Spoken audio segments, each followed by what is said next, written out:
Well, the forward core has changed quite a bit in recent years for the St. Louis Blues with the additions of some young players as well as some key free agent signings, including a couple this summer as well. And if they hope to be a true contender for not only the playoffs, but for a playoff run in the upcoming 2025-26 season, they're going to need their forwards to step up. Can Robert Thomas be an MVP level player? Can Jordan Kyrou score 40 goals finally? How will Dylan Holloway follow up on his breakout season? Will Jimmy Snuggerud establish himself on the top line? How will the most recent free agent additions make their mark on the team in their first year? We got a lot of questions to get through, so let's take a look at the forward group for the upcoming season. All that and more today on Note News.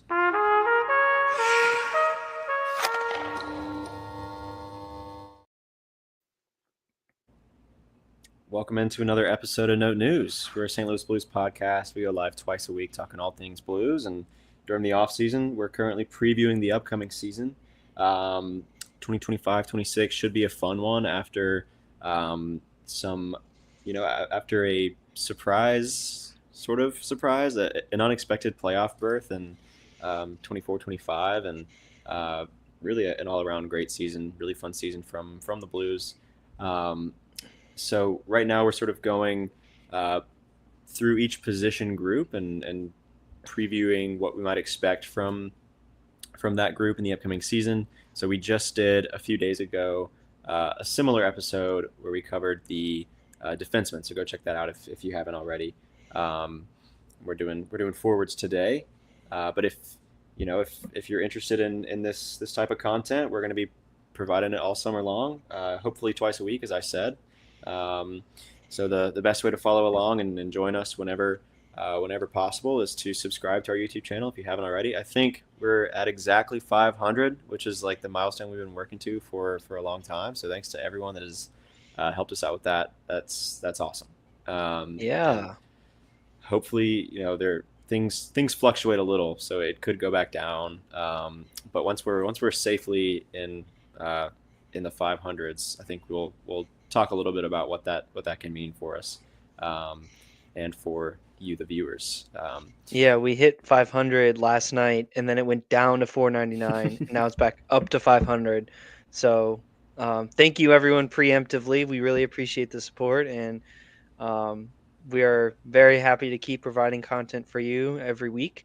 Yeah, But yeah, once we can guarantee that YouTube won't lock us out of features, we'll yeah, we'll get into those. yeah, for sure. Yeah, exactly, Rob. Let's get to 1,000 now. That's the next milestone for us. So if everyone Maybe shares the 600 pod with a first. friend, if all of our subscribers share with one friend, then should get there in no time. The Note But News yeah, pyramid scheme begins. yeah, subscribe to our channel if you haven't already. Thanks again to everyone who's done that. Like this video, follow, rate, review. We're on Spotify and Apple, and then follow us on socials: Instagram, Twitter, TikTok at No News Pod. Um, Alec, it hasn't been that long since we talked. I was feeling pretty sick of you after the last episode. I haven't quite gotten over it. It's not as much time between episodes as we usually do, but uh, how's it going? I guess. Don't worry, I'll only be just an absolute joy today. Going pretty well. It's, weekend and Mm, got some fun stuff planned for the weekend. Playing some games with some friends and such, but still, and I'm still working on this other project. Watching old blues clips. Like last night, had some friends over for a fire, uh, and which, by the way, shout out to our 498, 497, and 499. But we put on game 3 and game 4 of the round 1 last season, or this most recent season, and just it was so much fun. Just some of my it favorite was memories as a therapeutic. Blues fan. Yeah, it was Yeah. therapeutic. Um, and but I'm subsisting myself on off-season content, and here we are to talk some forwards to do the same for hopefully all of our listeners. So Yeah. let's get into it. Sure thing. So I think uh, the way we'll play this today is go line by line through the forward group. For some, some key players, especially at the top, we might have a more extended discussion. But I think it's really interesting to get into who will factor into each line. How will Monty and the Blues sort of structure their forward core, and then what can we appreciate, or what can we expect from some of the key players, and um, I'm thinking, Robert Thomas, Jordan Kyrou, how much can they carry this team, and then what can we expect from some young guys, things like that. So let's um let's go ahead and get into it, starting with the top line. And I mean, obviously this line's going to be centered by Robert Thomas. That's not really a question, but I think the conversation does get a little bit more interesting when you look at who will be on his wing. I think I think I'm expecting it to be Pavel Buchnevich and Jimmy Snuggerud on his wings. That's what indication or reports are indicating. Yeah.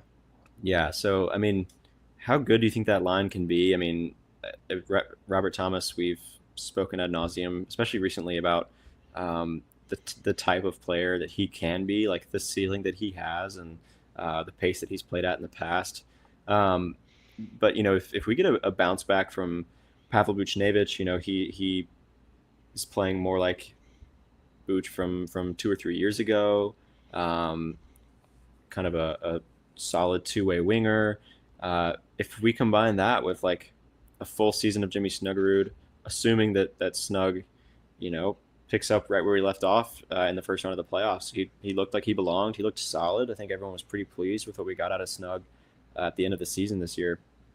So full season of Snuggerud. Hopefully, he'll continue to take some steps. Hopefully, Buchnevich will bounce back, and hopefully, Robert Thomas will be at least what he's been already. Hopefully, more. So, like, how good do you think that line can be in the upcoming season? And do you think we'll see any other names, any other faces, sort of making any appearances up there? It's an NHL caliber first line to be sure. I don't think it's quite the, you know, Barkov Kachuk level of like Eh, first line that's gonna not quite. dominate the competition, but it is a really, really good NHL first line and a playoff team NHL first line. The way that I want to take this first line discussion actually is with Jimmy Snuggerud first. I think Booch and Thomas, you know what they are and you kind of know what the expectations are. But if all indications are that Snuggerud is going to be playing on the top line, that is serious playing time for a rookie to earn in his first year, and he's earned it. I think Blues fans would tell you if you watched him play in his cup of coffee last season and in the playoffs, like excuse me, like you said, um, Snuggerud absolutely earned it. And if he's going to get that top line playing time, to me, that actually increases his odds of potentially finishing as a Calder finalist. Where I would be most interested to, or what I'll be watching for most closely this season, are those Calder rankings because I think Snuggerud has as much a chance as like we talked about in a few episodes previous as a Demidov, who, for example, is going to be centered by probably Alex Newhook or Kirby Doc, and playing with either Line or former Blue Zach Bolduc. Um, that's a very different deployment role than Jimmy Snuggerud playing with Robert Thomas and Pavel Buchnevich on consistent top line minutes. So I think this top line can absolutely be humming, especially when once we get into. I mean, it's not a top line, but I think the top power play unit can be really good too, based on the forwards. But I think this top line can absolutely get to some seriously high achievements because we know what Thomas is going to do, and he's going to have multi-point nights just at will. Pavel Buchnevich is going to be at least a 20 goal scorer, and ideally, you'd like to see him get closer to that 60-point threshold again. And I think, to answer your question, Rob, I think Snuggerud could even approach 60 points this season, which would be incredible, but it's doable. I mean, 25 and 35 feels like the mark that I'm setting Snuggerud in a 75th, 80th percentile outcome.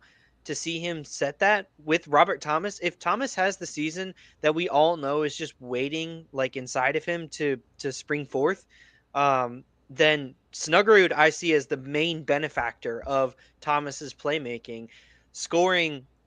I have seen expectations of Snuggerud scoring over 30. I think that's a little bit much, even though I could absolutely see it. I think that's pushing the envelope just a little bit too far for me. But 25 goals and 35 assists as a true playmaker, having Buchnevich finish off some of those chances, or having a guy like a Cam Fowler or a Logan Mayu on the back end be there to finish chances, I absolutely think this top line can get to humming and can get to playing like one of the better top line units in the NHL. Just given how they're going to develop into the season, maybe at the beginning of the season they might not be, a top, we'll call it 7 to maybe 10 top line in the league, but I think by season's end they can absolutely get there. Hmm. Yeah, I like that a lot, and I think sort of what we're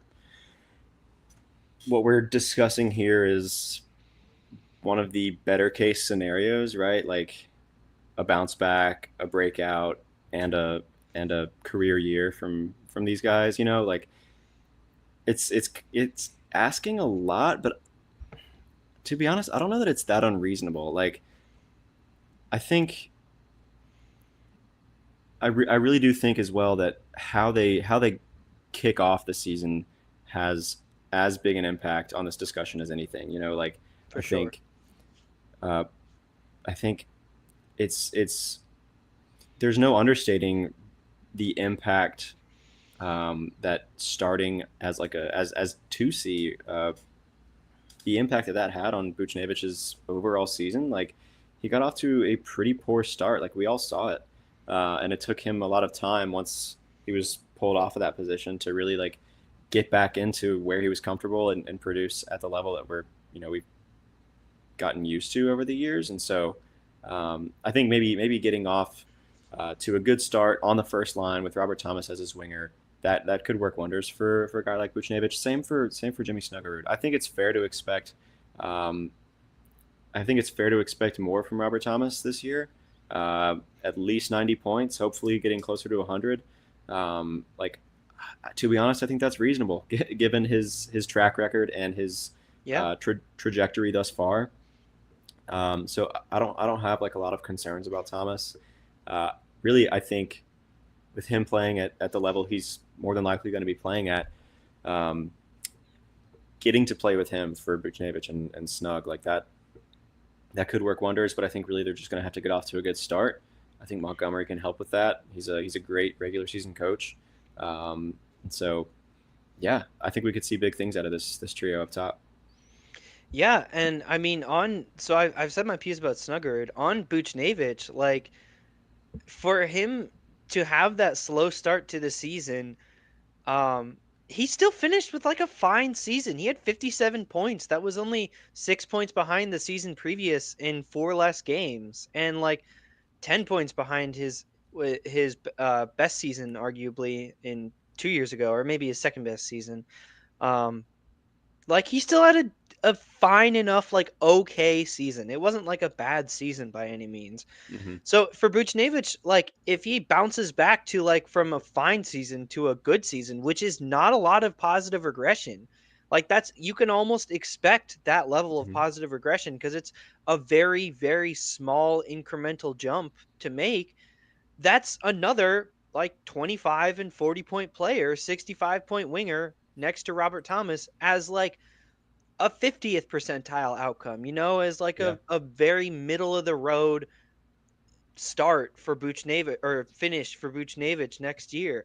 So Hmm. if you get that next to one of the best playmakers in the NHL and one of the best rookie playmakers in the NHL, if not the best rookie playmaker in the NHL, I'd argue.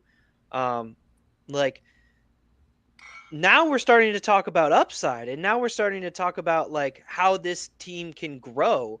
So yes, I agree, I'm looking for a hot start out of the gate that they haven't had in just so many years, but also I think if they start at a 5 515 points percentage or something, or like hovering just above 500, that they can still find another gear to click into later into the season as Snuggerud gels with the rest of the team. And as Thomas really hits his stride, he can be a little bit of a slow start guy too. Um, that's when really down the stretch and coming close to playoff time, that's when I would expect this team to be hitting its full stride offensively. And I think the first line can lead that. I mean, Thomas is the central gear of this Jim Montgomery offense and will always produce at a great level. But we've seen year after year that he gets better as the year goes on and as he gets more comfortable, as he gets used to playing throughout the season and Mhm. ramps up towards the playoffs. That's always been a part of Thomas's game. That's when I'm going to be watching like almost November, December to when this first line can go from being a good to great first line to a great to a star or even elite first line. For sure.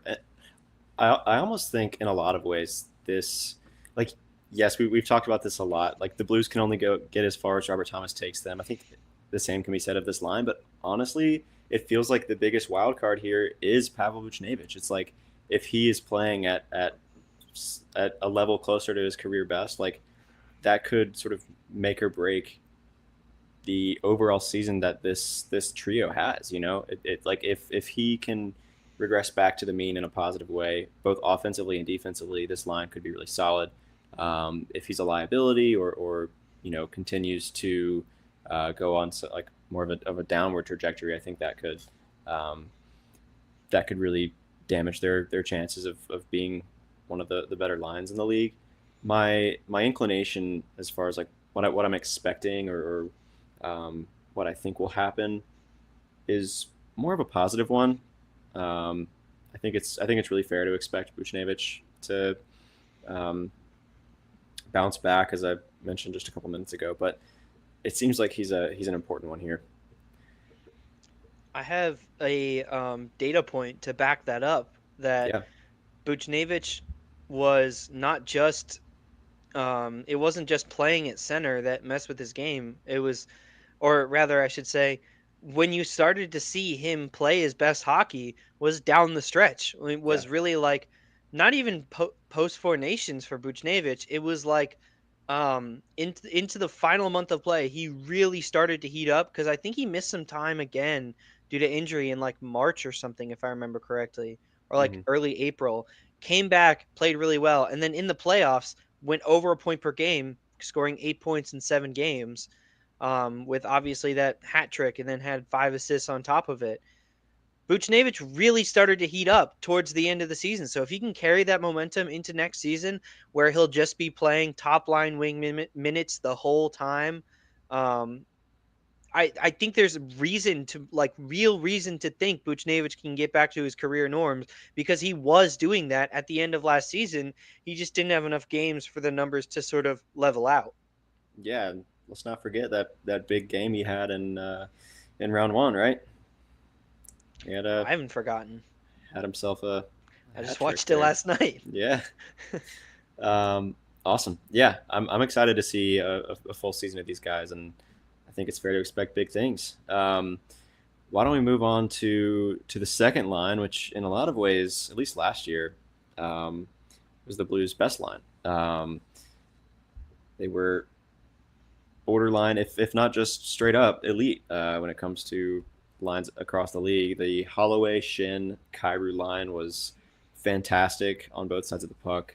Um, they really hit their stride, like starting in the middle of the season ish, and just became one of the best in the league. I'm trying to find some specific numbers to back that up, but those will be coming soon. I think one.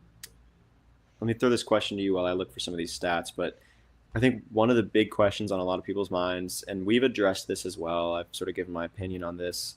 Um, is who's going to be centering this second line? Will it be Shen, or will recently acquired Pius Suter factor into the discussion here? I think my lean is that they'll start with Shen. and if things don't look really like it's going all that well, then it would make sense to move off of that and shuffle things around. But I'm thinking they'll probably start out with Shen centering this second line. But what do you think? Who do you think is going to center this line? What do you think we can expect? Yeah, I'm also of the mind that it should be Shen, and I think it will be Shen, for several reasons. One is that, like you said, the Holloway Shen Kyrou line was absolutely working last season. They, like you said, were one of the best lines in preventing goals against and in creating medium to high danger offensive chances. And that was Shen centering that. He was a big part of that. That he could sort of Holloway and Kyrou with their speed, they could almost form this like triangle formation where Holloway and Kyrou could push up and Shen could be more of a drop back as the focal point, and then you it's tough to defend two Jordan Kyrous or two Dylan Holloways because they play so similarly. With their speed, that you kind of have to pick a side, and then Braden Shen can just pick the other lane or rip it himself, and that's the difference with Suter, that I don't think you will be able to find with in comparison to Braden Shen, to where Suter just doesn't really have the finishing ability. Last season he scored 25 goals. That was his career highest by 10 goals. Before that, he had 14, 15, 14, 14 goals scored. So he's not really a finisher. He's somewhat of a playmaker, has some assist numbers. Again, last season had his career highest in pretty much everything. Um, excuse me, but I that's where I think the upside with Suter is just not as high. It's ooh, my lamp turned off. It's just not as high, and I don't really it doesn't make sense to put your low upside, high floor guy at two line at your second line center versus your sort of medium risk, medium reward guy who has a proven track record of being able to be a good 2C for this specific line combination, um, at at a high level. So I think it will be Shen. Also, having your captain play third line center is just a not great feeling, I feel like, for the Hmm. locker room. So for a lot of reasons, I think it's going to be Shen. And the only way that I see that shaking up is, and I kind of want to kick this to you, is depending on what happens with Jordan Kyrou. If, say, Jimmy Snuggerud struggles, I almost said Snuggles, struggles out the gate. If Snuggerud struggles out the gate, excuse me, sorry everyone, then could we see a Kyrou promotion to the first line? Um, and could we see potentially a mix up at 2C, 3C because of that? Because it makes sense to me that Kyrou would be the next guy up for the top line. Hmm. It feels like the only natural choice, really, unless you want to promote Holloway. So I guess if Snuggerud struggles, what is your then? How do things fall out in terms of the center, the second line center, and then who gets that top line winger spot? Yeah, that's an interesting question. Honestly, you'd think that Kyrie would be the first call, and I think that's a fair assumption. My only thing is we've seen them try that Thomas Kyrou combo a lot. Sometimes it works, sometimes it doesn't. I would be really interested to see them promote Holloway and see how he looks on the top line. I think all around, Holloway could become the better forward than Jordan Kyrou if he's not there already. Um, I mean, Kyrou's done it for longer, but I think overall Holloway had a slightly better season last year, both sides of the puck. I'm really like factoring his defensive play into that with that assessment. But if it was me, I would see what Holloway looks like. I think that could be really interesting. But yeah, so if Snuggerud struggles, I feel like replacing young guy with young guy and not sort of breaking up, sort of dividing up the experience too much or isolating it too much on one line or something. is probably a better bet in my mind, and for that reason, I'd be really interested to see Holloway promoted if that was the case. Then who do you have? If it's Snuggerud, Kyrou, who's centering them? It's Snuggerud Kyrou. I mean, probably Shen. Okay. Um, Probably. I mean, Yeah. I think your argument that Suter having a higher floor but a lower ceiling is a fair one, and then just the whole optics thing or the vibe thing of having your captain playing lower down. I think that's playing into the conversation as well. But I also don't think Shen would have an issue if his performance necessitated dropping down a little bit. I think he would want to be held accountable from the all of the many conversations I've had with him Right. over the years. But no, I Right. think there's enough talent here that um, you can find some other winning recipes if people start to struggle in specific areas. But um, I mean, I think to answer your question, I think I would promote Holloway first. If it doesn't work out, then Kairu's a little bit more of a sure thing. But I think um, Holloway playing with Thomas could be really intriguing to look at.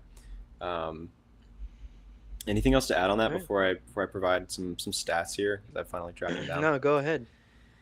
So this Holloway Shin Kairu line uh, was elite. So they played some of the most minutes together in the NHL. They played 499 minutes together. Um, Let me see how many lines played at least that many. Let's see. There were 13 other lines that played at least 499 minutes together. Uh, Wow. I'm guess who played the most minutes together in the league. This is just an interesting. It's kind of crazy. I'll just tell you. Or do you have a guess as to a line or a team? Colorado or Carolina? Mm-mm. Maybe Vegas. It's actually Winnipeg. What? Connor Scheifele Velarde, 907 minutes together. That's They crazy. just didn't net like they never broke that lineup. They actually had three lines with more than 540 minutes together. It's Very really interesting. stale hockey team. Yeah, for sure. Anyways, so Holloway Shin Kairu just bumping it down to get some more lines in this figure, bumping it down to lines that have played at least 4 minutes together.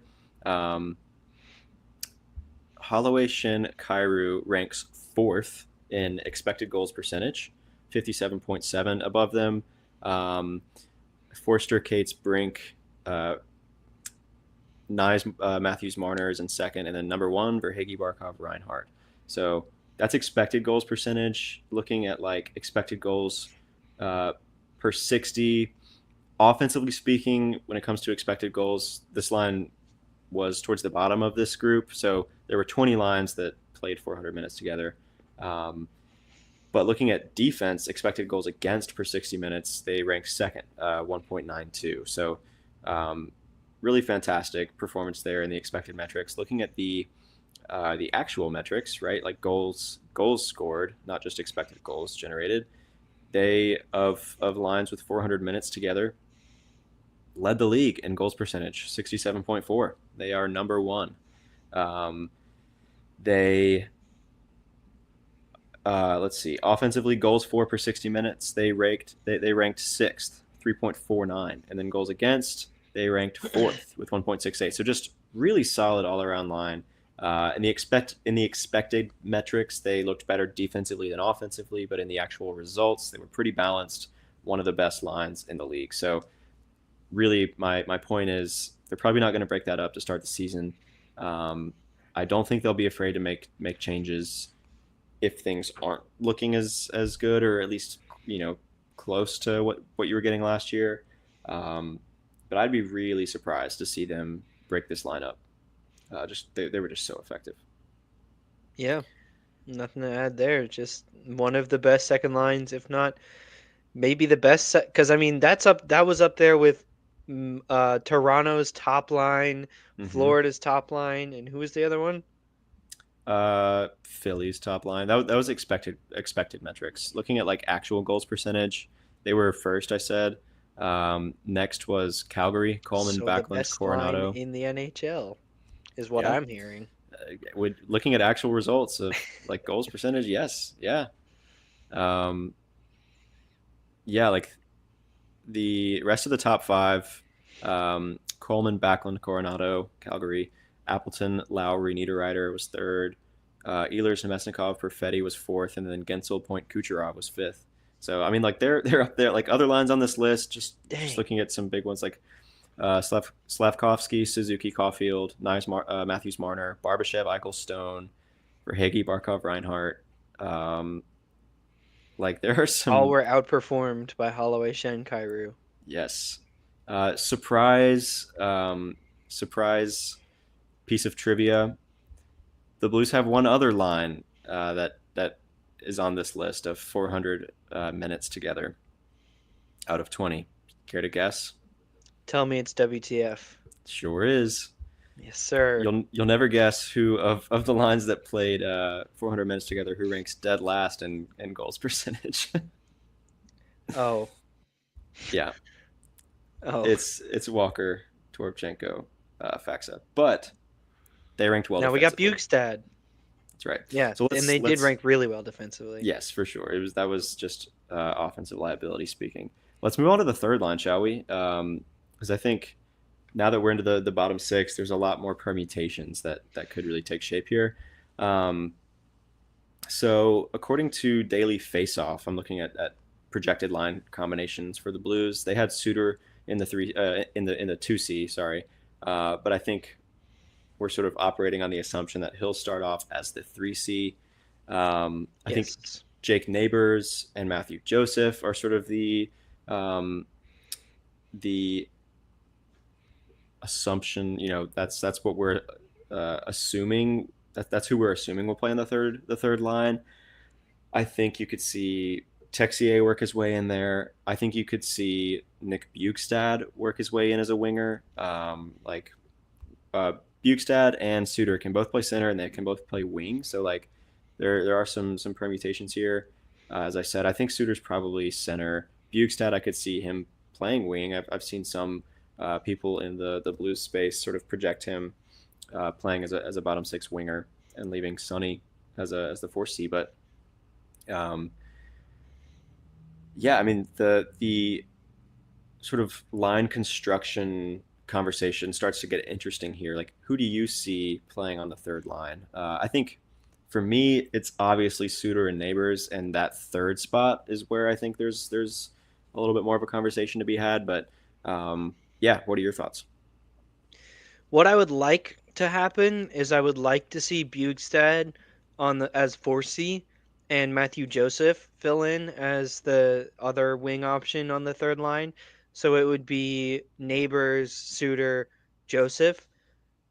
I kind of get this weird inclination that they want to play Bugstad on the wing on the third line to make it Neighbors Bugstad centered by Suter and have Sonny center the fourth line, which would leave Matthew Joseph out of the rotation. They were pretty comfortable with leaving Joseph out of the rotation last season. And I think, I mean, they'll obviously want to give Bugstad playing time, but between Sonny and Joseph, I would choose Joseph, but it feels like the team really likes Oscar Sundquist, which I would rather see him as like the first guy off the bench type position rather than a starter. Especially when you want to talk about an identity line in that fourth line. If you want to try and replace what you had, Bukestad makes more sense. But I kind of feel like it's going to be Neighbors and Bukestad on the third line and Suter as their center, which is an offensively fun line. I mean, Bukestad doesn't offer what Faxa did defensively, but he is a much, much more capable offensively capable player. Um, Last season, scored 8 goals and Faxa only had like 3 or something. The season before that had 22 goals. So is a very which was almost his season or his career high. I'm not saying I expect 20 goals, but I think he could break 10 goals. Um, and to have that with Jake Neighbors, who is now establishing himself as a perennial 20 goal scorer, and then Pia Suter, who we sort of already mentioned, could already put up 15 goals in a down year, like in his career as low as 14, so could probably also get 20. Can everyone on that third line get 20 if it's Bukestad over Joseph? Yes. Will they? Maybe. Bukestad will have much better talent playing around him than he did in Arizona/Utah. Um, but I think with Nick Bukestad, I kind of get the feeling that he's playing on the third line, and if he does, then that is going to be your Alexei Toropchenko on the third line, another just massive 6'5", 205 pounds, and having that with Jake Neighbors, who can be like your Nathan Walker, and then Suter and Sonny are the two leftover centers. You get two very complementary, very similar lines with very similar styles of play, which is why I feel like they might go for that combination as well. Um, and again, that leaves Joseph out on the roster as the extra skater, who you're paying a lot to be an extra skater, but it does give you two very similar styles of play on the bottom lines, which can be very effective for bottom six roles. Having them be this like tough, gritty, scrappy, um, you know, scrappy group with complementary skill sets of your big guy, your goal scorer, and then the centers, I guess, do a little bit different things than each other. But Sundqvist provides a little bit more grit, and Suter can provide that grit, but I would say he's more of an offensive threat too. But you've got skill in Toropchenko and in Jake Neighbors. They're all coming from different places, but I think in the aggregate they come out to be very similar lines in that way. And I think the idea behind that is almost like they want to make two WTF style lines. If they couldn't keep WTF together because Foxa got maybe overpaid by Dallas, then in response to that, Doug Armstrong said, "Okay, what we're going to do is we are going to have two lines of very similar complementary skill sets and see if we can just outgrit and outwork you on the bottom six, and then let our top playmakers do their thing." That could be a way. That could be a recipe for success. But that is a little bit speculation. And yeah, that's right. Thanks, Rob. I completely didn't even factor Dvorsky into this assessment too, who I do think will be playing at least 30 to 40 games here this season. And in that case, he's definitely slotting in on the third line and would be your skill guy too. So there's a lot of permutations here, but I think from the bottom six, what I'm looking for is a replacement or a continuation of that gritty, very tough style of hockey that is now becoming synonymous with blues hockey. Yeah, I like it. I think it'd be really cool to see, excuse me, to see them sort of preserve that identity that they used to set the tone a lot of the time last season. They started a lot of games, they started a lot of shifts, started a lot of key points of the game with that WTF line. So I think preserving that is a positive thing. Um, One thing as well that I sort of think about with this conversation is that in the sort of modern landscape of the NHL, your third line has to be able to score as well. Like you got to be able to as a third line provide some goal scoring if you want to really be competitive with some of the better teams out there. So my question is, how are they going to do that? I think Pia Suter can score enough goals to be that 3C, as you said. Like, you can pretty much write it in pen that he'll score 15 goals every year. Like, he's been in almost all of his seasons except for last year, like within one. Right? It's either been 14 or 15 every single year, and then last year he scored quite a few more, at like 25. So. I think assuming that he'll score 15 is fair. Uh, as you said, assuming Jake Neighbors can score in the mid 20s is fair. Um, Yeah. I think you're starting to piece together a line that's for a third line pretty solid offensively. And Yeah. then you've got Bukestad as well. If he's playing wing, didn't score a lot last year. Only played 66 games though. Year before though, he scored 22 goals and 23 assists as a center. So it's in there, right? Like he can score 15 to 20 goals. He's done it quite a few times over the length of his career. It's been a while since he's like put together multiple seasons like that.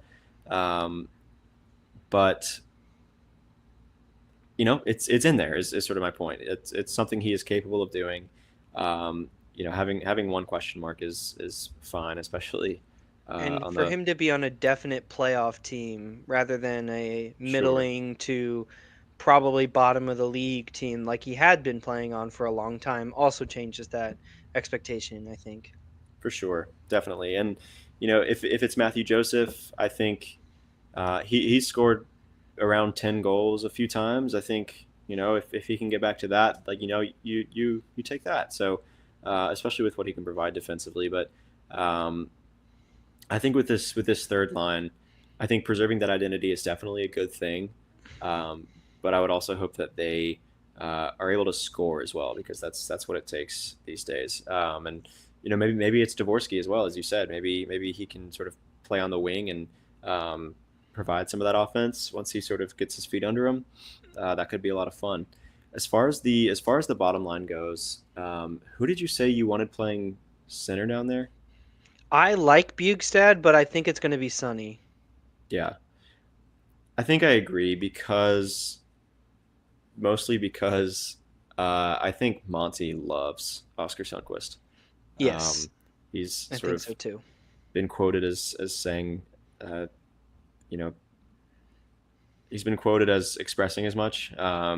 He really likes Oscar Sundquist, and so yeah, I think we probably see a Torpo, Sonny Walker type line, and I think that more or less preserves that identity that you were talking about. I think that sort of gets the job done. It's a tough line, and I think Sonny, provides can fill that Faxa role well because he does provide uh, a similar level of defense. So yeah, I mean it does get pretty interesting here. One interesting point from Rob in the chat is uh, he says he's not sold that when the season starts that Texier or Joseph will even be here. What do you think about that discussion? So like why don't we pivot now unless you have any more points to make on like performance to talking about you know could we see any trades or could we see any of these faces sort of leaving the team either before the season starts or during the season just to go through like just some notable contract type stuff. Matthew Joseph will be a UFA at season's end, as will Alexei Torpchenko, Oscar Sundquist, and Nathan Walker. So a lot of names down there in the bottom six that could be on the move potentially. So what are your thoughts on these guys? Do you think we could see any of them traded before the season starts? Do you think there's a scenario where any of them are on the way out during the season as well, like before the trade deadline? I don't know that I see any of them getting moved out before the season, taking Doug Armstrong's quotes that the roster is set, meaning pieces in and pieces out. So, unless you're trading them away for picks, maybe, but even a guy like Matthew Joseph, I still think they're going to keep around as a depth option in case injuries pop up. Um, but I do think there are a lot of expiring contracts, and I think a lot of them end up walking too. I don't think Oscar Sundquist at age 32 is going to get another extension in St. Louis. Hmm. Toropchenko is an interesting one. I think it's kind of a prove it year for him, but I think Yeah, the signing of guys like Suter and Bukestad on those 2-year deals was the perfect bridge to be the next window of players to keep around before the extensions kick in for Holloway and Neighbors. Um, and I think I think they're going to have a lot more financial concerns to worry about, and that's when I would like to see the next crop of St. Louis Blues like young skaters come up, because I think that's when we're going to see guys like maybe a Kaskamaki or a Yeko or a Stenberg, or and obviously Dvorsky will be there. Um, Shout out Mike Meyer just wrote a piece on Zach Dean saying that maybe he could take over that 4C role. It's a good read. Go check it out on his Substack. Um, I think there's a lot of talent waiting in the wings that can fill in bottom six roles. That I think I do see a lot of them departing with the team after this year. Whether that happens mid-season, it could. With a guy like Matthew Joseph, I think that makes sense. With a guy like Alex Texier, I think that makes sense. But with like a Torpo, a Walker, a Sonny, I think probably their contracts just expire and the Blues say, thank you for your time and we wish you all the best. Um, because that's when like Otto Stenberg is going to be ready to slot in on the fourth line, and players like that, like I just mentioned, and then even with all of that money coming off the books, you could sign a depth winger if you really needed for 1 to 2 to 3 million or something. Um, so I think I don't know that I see any impending trades. Maybe Tex and Joseph, but probably those come more mid-season. Um, and I guess that's my take on trade talks Yeah, remaining. I think I think it's fair to expect that come trade deadline, the Blues are probably going to be looking to buy, at least as of right now, right? Like the expectation is playoffs. The expectation is that they will perform better than they did last year, and so last year they stood pat. I think this year we could see them looking maybe. I mean, I could be wrong. Maybe they'll want to stand pat and continue to let their young guys carry them, or but I don't think they'll be looking to sell. Is sort of the point. I think if they were going to be selling, some of these names could be on the way out. But if they are looking to buy, like you're not really getting much for a Matthew Joseph or an Oscar Sundquist or someone like that. So yeah, I think your point is a good one. That maybe we see it, but more than likely they'll probably be set to leave St. Louis and to make way for some of these guys that are getting pretty close here. So yeah, I think that's super interesting. Um, cool. Let's see here. So we're thinking top line: Buchnevich, Thomas, Snug. Second line: Holloway, Yes. Shin, Kyrou. Yes. Third line: Neighbors, Suter, question mark, like maybe a I think Joseph Buke's or a sad. Bukestad. Okay, I think Bukestad as well, so let's go with that. Fourth line: Torpo, Sonny, Walker. Is that your Probably. thought? Yeah, Cool.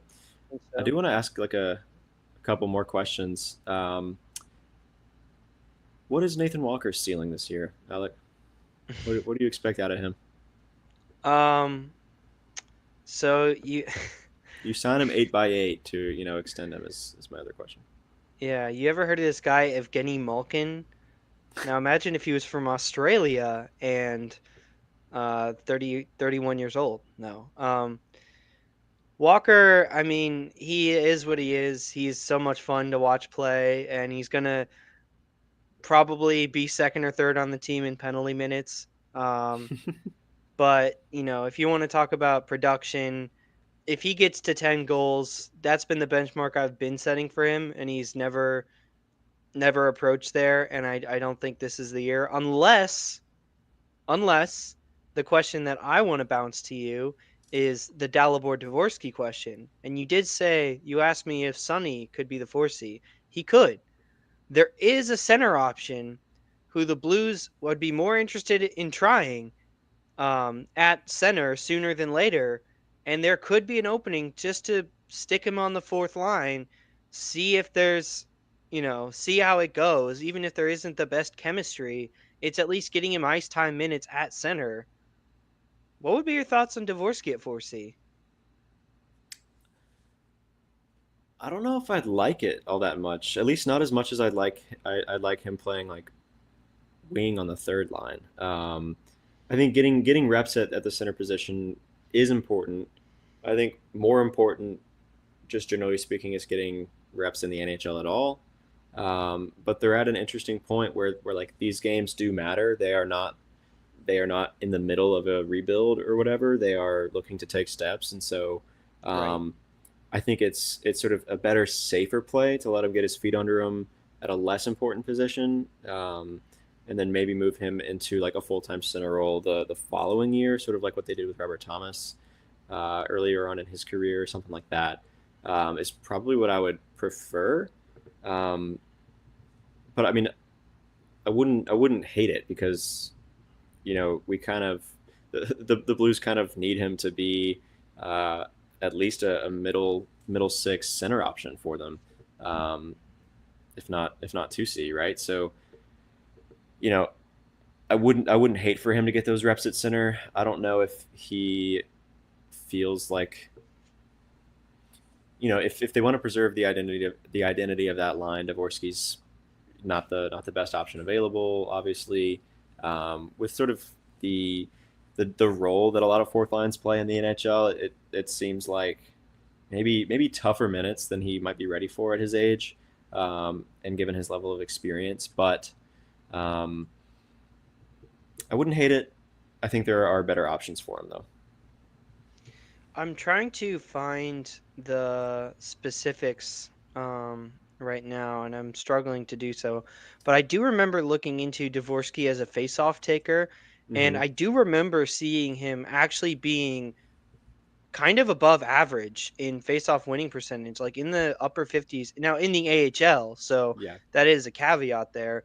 But if you want to talk about getting your fourth line to be a potential like play determining and uh, puck winning, at least okay. So in St. Louis, he had a 50% face-off winning percentage. I'm trying to find with the Thunderbirds. hmm, But in the NHL, he had three faceoffs won out of six attempts. So that can already be an indication that he's pretty good at taking faceoffs.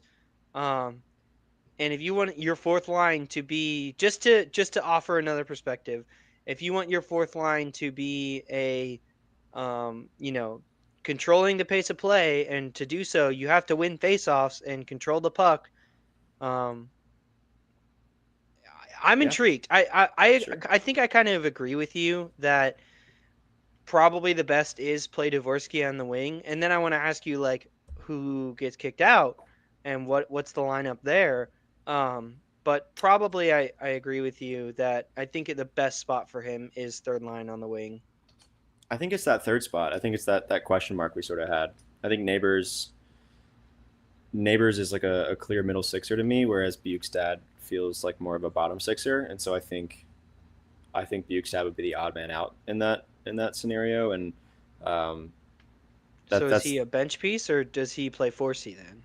I think he plays 4C. Um, yeah, And that's Sonny's out. Sony. Yeah, Sony's a depth piece or a bench piece. Yeah, that's sort of my Gotcha. my lean. Yeah, I think it's a really interesting discussion. I think there's a lot of talent here, and as we've said, a lot of different combinations that they can work with here. Um, who I mean, why don't we just close it out with like a couple of funner questions, like who are you most excited to watch from the forward group for this upcoming season? Jimmy Snuggerud. I'm really high on the Snuggerud for Calder agenda. Like really, really high. I'm pushing that agenda, and I'm not going to claim that I'm definitely not the only one to do so. But um, Snuggerud, I think could have like an all-time rookie season. Not like best of all time, but I think like a Calder winning season. Hmm, And I really want a Blues player to win an award, so Jimmy Snuggerud is my guy this year. awesome. Yeah, that's a great pick for obvious reasons. I think I'm really excited to see another year of Holloway. Um, it's no secret I love Holloway and Broberg, and um, yeah, I'm excited to see how he can build upon his sort of breakout season. Um, yeah, I mean Robert Thomas obviously does magical things on the ice, and then Pius Suter. I'm really intrigued to see how he fits into this lineup. the role that he'll play on this team. Like he was, as we've discussed a few times, he was one of the free agents on the market that I was like most interested in within reason. Like taking a more practical, reasonable look at the free agent market, he was sort of at the top of my list. So really glad they managed to get him signed, and I'm really excited to see what he can provide, especially defensively speaking. Like the Blues penalty kill needs some work if they want to be one of the better teams in the league.